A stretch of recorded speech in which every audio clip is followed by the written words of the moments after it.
মসজিদে বহুত সময় কোরআনে কারিম থাকে, এরপরেও কিছু মানুষ হলে মোবাইলে তিলাওয়াত করায়, একটা জায়েজ না জায়েজ? এর উত্তর হইল একটা জায়েজ আছে, অসুবিধা নাই।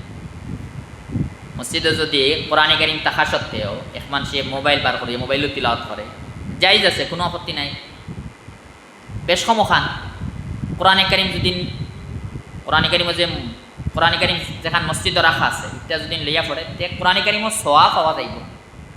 মোবাইলও পড়লে কোরআনে কারিমও ডাইরেক্ট সোয়া পাওয়া যান না, কিন্তু মোবাইলের স্ক্রিনও যে সময় কোরআন শরীফ পড়বা এই সময় স্ক্রিন ইকানায় জিলদর হুকম তে বেশ সমখান হইব। ইন হইল জিলদ সোয়া, আর হিন হইল পুরা কোরআনে কারিমর ফাতাত আপনি চাইতে পারবা।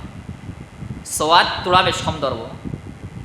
যে সময় কোরআনে কারিম আমরা পড়ি মোবাইলও সামনে আনি সময় উপরের যে স্ক্রিন যেখান ইকান থাকে, স্ক্রিন যেখান ইকান কোরআনে কারিমর জিলদর হুকম ই হিসেবে সোয়া যায় না বুঝবে। আর কোরআনে কারিম তিলাওয়াত করেন যদি কোরআনে কারিম আনিয়া তেইনও ফাতাত ডাইরেক্ট সোয়া যাইবও বেশ কম। বাকি তো জায়েজ আছে, কোনো অসুবিধা।